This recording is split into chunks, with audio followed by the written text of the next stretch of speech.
Well, good morning, everyone. Thank you for your time. Today, my fellow classmates and I will be presenting what we've learned from the CCNA CCENT course in computer networking, with myself and Josh focusing on the theoretical component of this learning program.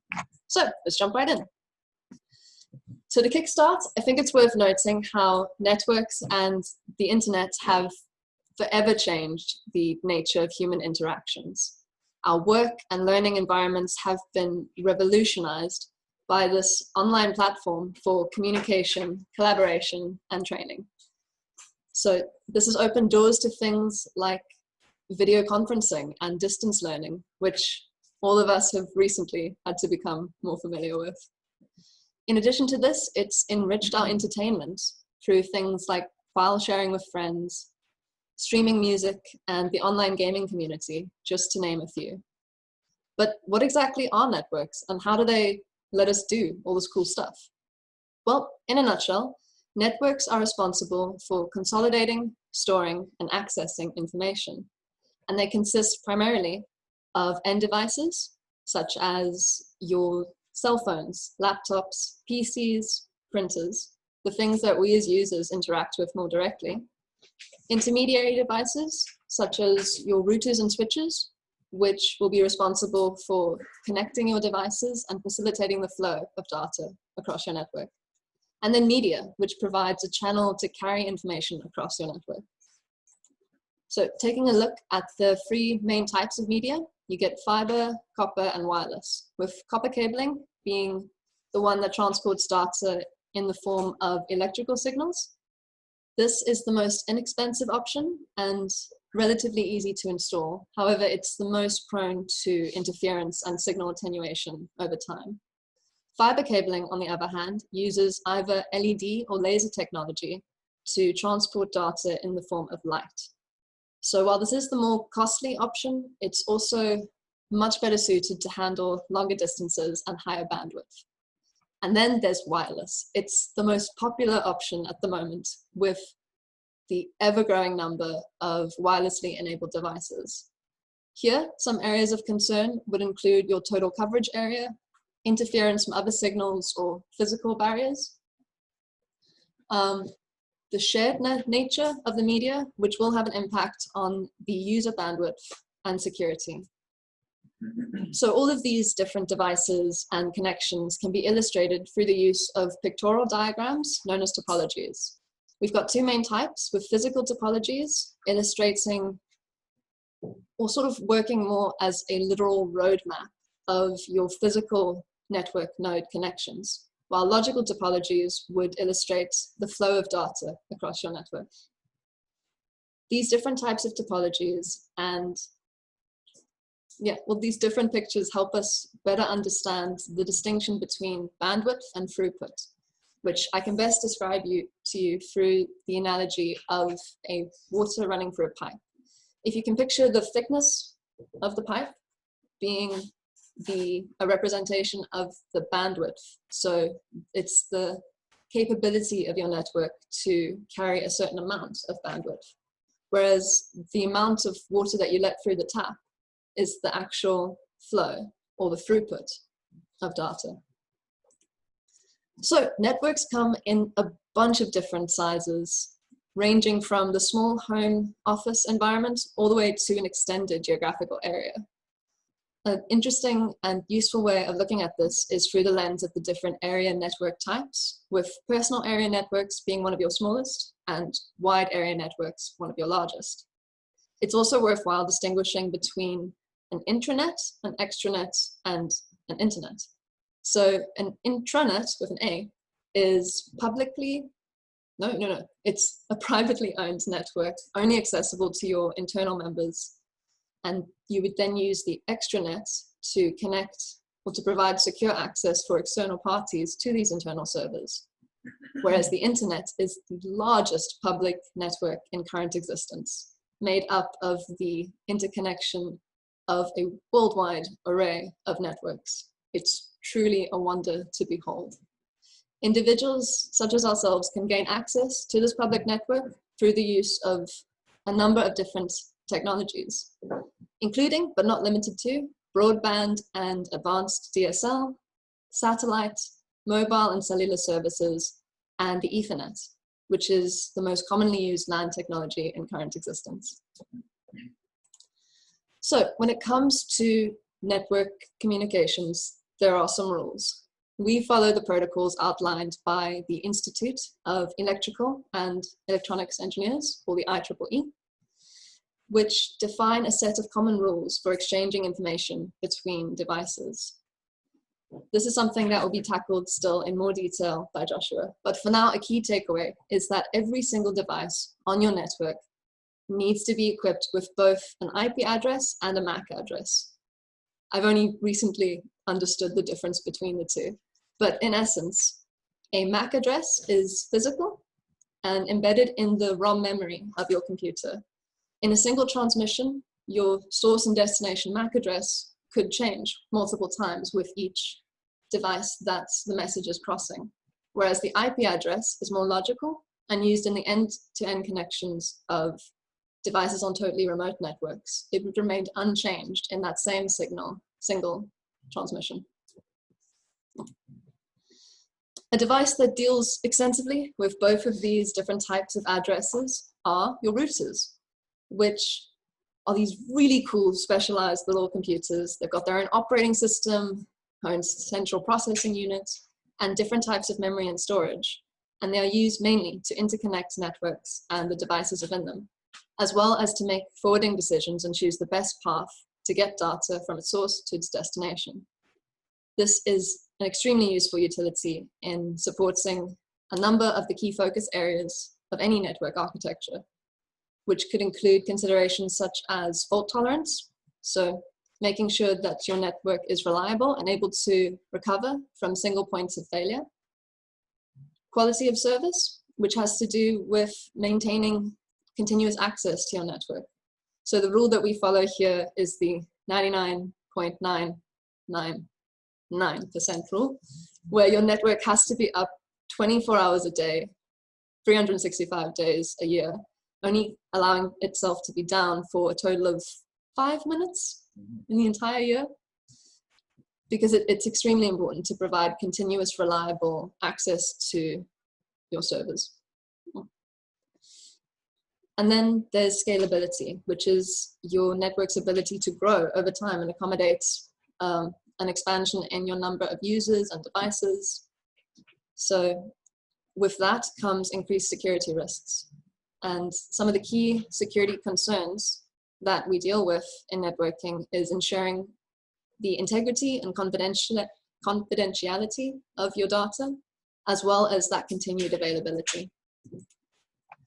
Another super important asset to your network would be your switches, which function to forward traffic quickly and only to where they are needed, with Ethernet LAN switches dynamically learning the MAC addresses of these devices on your network, building tables to make switching decisions and carrying them through.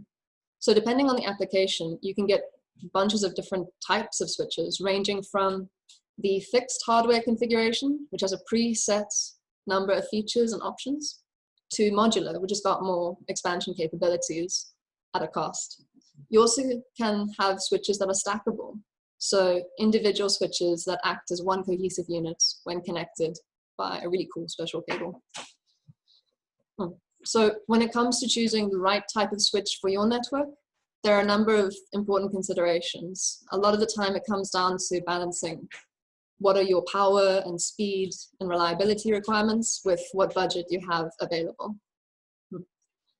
All of these features are illustrated on your switch through the use of LED indicators, which can show the various, or with different colors showing different features.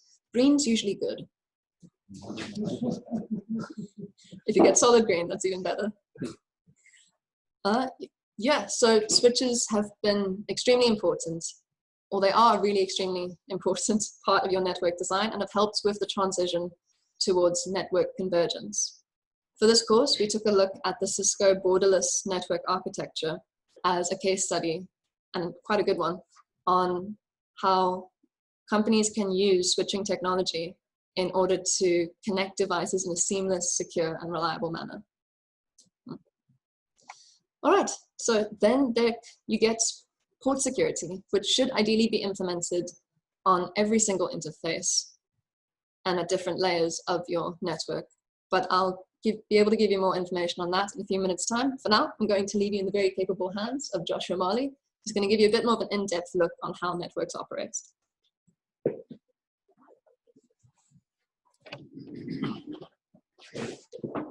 Okay, thank you, Liz. Yes, my name is Joshua Marley, and I'll be continuing with the theory.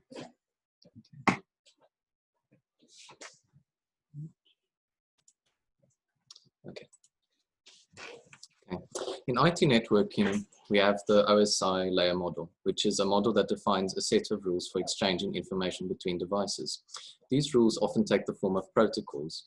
As we can see in the top image, we have the OSI layer model with the different layers. But for this section, we'll be only focusing on the network layer, which includes the Internet Protocol version 4, or for short IPv4, and Internet Protocol version 6, or IP version 6. The network layer, or the OSI layer 3, provides services to allow end devices to exchange data across the network by using 4 basic processes. That being addressing the end devices, by which end devices are configured with an IP, with a unique IP address for identification on the network. Furthermore, encapsulation, whereby an encapsulation process adds an IP header information, such as the IP address of the source and the destination host. Next is routing, whereby the network layer provides services to direct packets to a destination host on another network. This includes selecting the best path and choosing another path should a link failure occur. And then finally, de-encapsulation, whereby once the packet arrives at the network layer of the destination host, the IP header is checked. If the destination IP matches its own IP address on the device, the packet is de-encapsulated for further processing. Here we can see some of the differences between the two protocols. IP version 4 creates IP addresses, which consist of 52 bits, which in turn creates little more over 4,000 million addresses, which have already been depleted in 2015, which made the transition from IP version 4 to IP version 6 essential. IP version 4 addresses are also written in dotted decimal notation, whereas IP version 6 creates IP addresses, which consist of 128 bits, which in turn creates 340 undecillion addresses, which we certainly will never run out of, and are written in hexadecimal notation. A router forwards packets based on the network portion of an IP address. When the network is located, the host portion of the address allows for identification of the destination device. Dividing a network into multiple smaller networks is called subnetting. The two methods of subnetting can be seen in the two images on top, that being fixed length subnetting, whereby the IP addresses are divided evenly between the subnets. And then the next being variable length subnetting, whereby the IP addresses are divided unevenly between the subnets and devices, which is a far more efficient use of the amount of IP addressing available.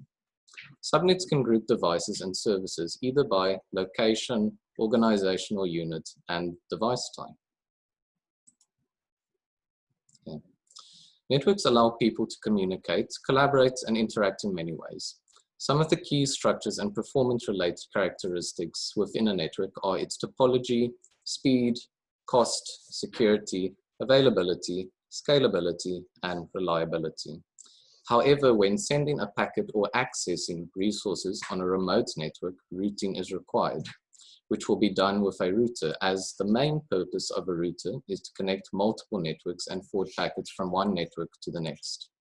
Forwarding packets or routing to remote networks can be done with implementing and/or dynamic routing. Static routes do not require the same amount of processing and network overhead as dynamic routing. They are manually configured by a network technician or administrator. Static routes can require more maintenance if the topology is constantly changing or if it's unstable. Standard static routes are useful when connecting to a specific remote network. A default static route is a route that matches all packets and is used by the router if no other specified route exists within the routing table.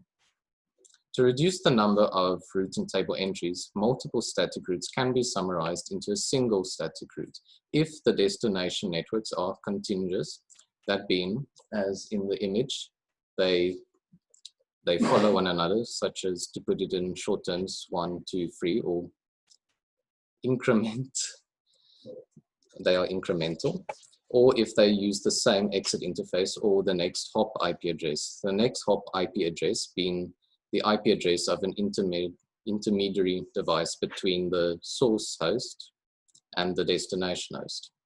Floating static routes are static routes that are used to provide a backup path to a primary static or dynamic route in the event of a link failure.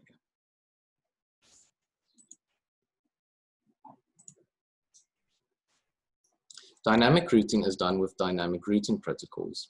The purpose of a dynamic routing protocol includes the discovery of remote networks, to maintain up-to-date routing information, to choose the best path to destination networks, and to find a new best path if the current path is no longer available. Virtual local area networks, or VLANs, provide segmentation and organizational flexibility to local area networks. VLANs provide a way to logically group devices within a LAN, meaning that devices do not need to be physically connected together or even part of the same subnetwork when grouped together. The benefits of VLANs include improved security, whereby groups of devices that have sensitive information are separated from the rest of the network, decreasing the chances of confidential information breaches. Furthermore, it reduces cost, where cost savings result from the reduced need for expensive network upgrades and a more efficient use of existing bandwidth and uplinks. This also results in better performance, as dividing networks into multiple logical workgroups reduces unnecessary traffic on the network and therefore boosts network performance. And lastly, IT efficiency, as VLANs make it easier to manage the network because users with similar network requirements share the same VLAN. Raymond will be able to tell you more on VLANs during his presentation. Access control lists, or shortly known as ACLs, act as a set of rules which control, filter, and limit network traffic. ACLs are applied to particular interfaces on network devices and in directions, that being inbound or outbound for the packets traveling from the source to the destination. ACLs analyze the incoming and outgoing packets and pass or drop them based on certain criteria sets, such as their source IP address. ACLs limit network to increase the network performance. They also provide traffic flow control, and they provide a basic level of security, as well as they are able to screen hosts to permit or deny access to network services. This makes ACLs especially useful because routers by default do not filter traffic. Traffic that enters the router is routed solely based on information within the routing table. Okay. All devices on a network require a unique IP address to communicate with other devices. The static assignment of IP addressing information on a large network results in administrative burden that can be eliminated by using DHCP. DHCP being Dynamic Host Configuration Protocol. A DHCP assigns IP version 4 or IP version 6 addresses dynamically, or to put in layman's term, you could understand it as it assigns it automatically, which is useful and a time-saving tool for network administrators. An IP address is dynamically assigned from a pool of addresses for a limited period of time, as configured on a server, or until the client no longer needs the address. Jason will be able to elaborate more on this process during his presentation. Okay. When creating network documentation, Cisco Discovery Protocol, or CDP, can be used.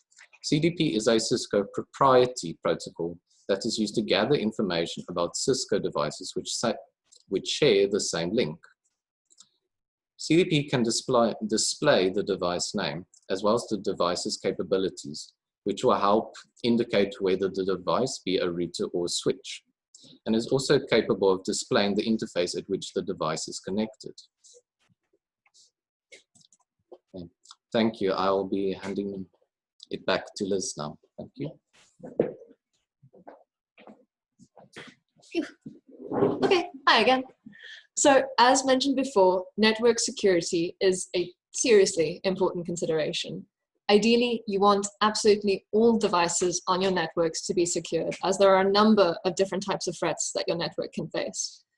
With some of the physical threats, including electrical hazards such as voltage spikes or sudden unexpected power outages.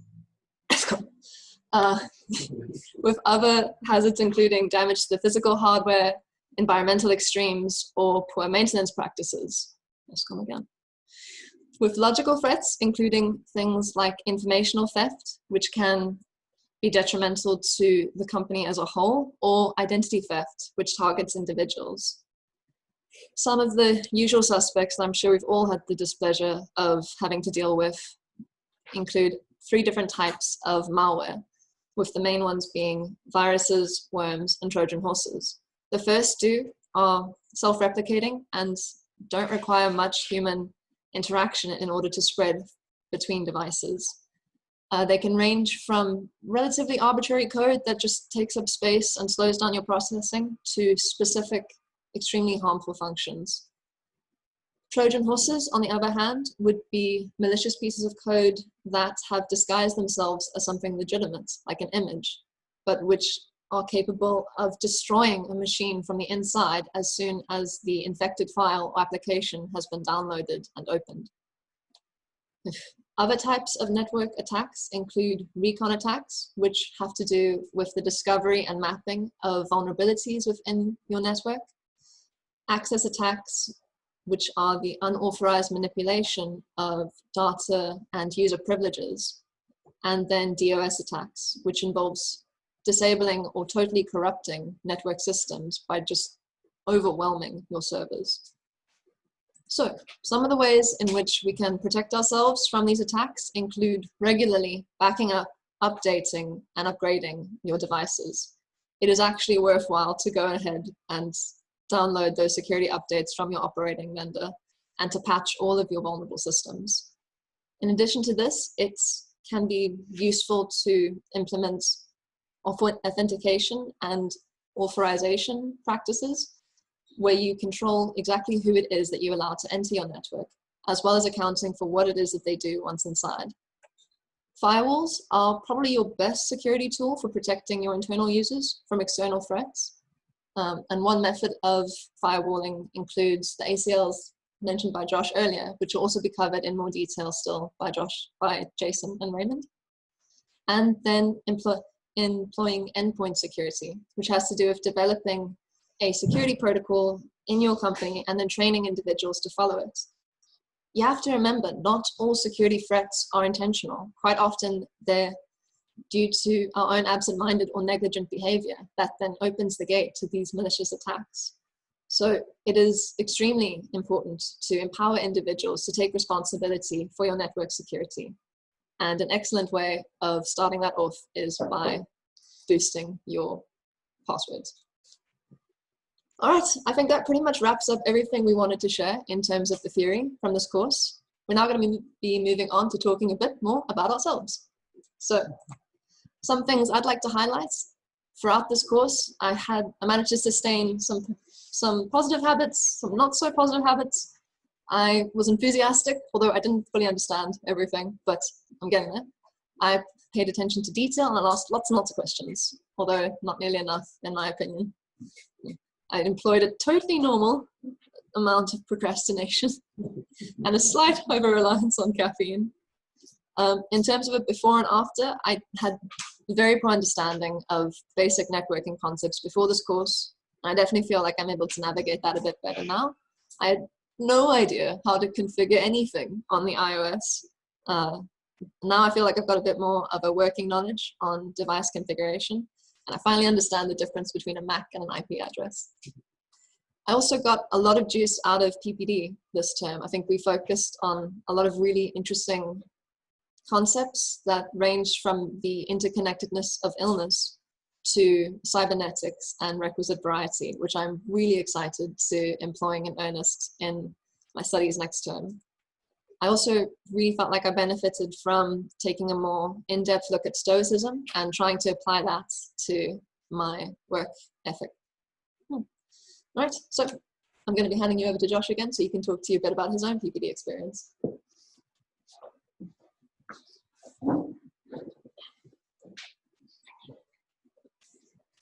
Thank you, Liz. Okay, yes. During this course, I must mention I developed some positive habits and negative habits.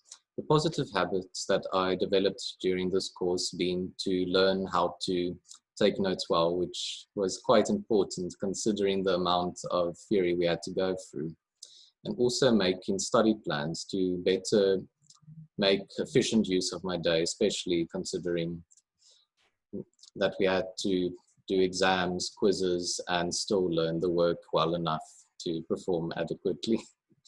Also, I learned to look into and try new things, which was the main reason for doing this course in the first place.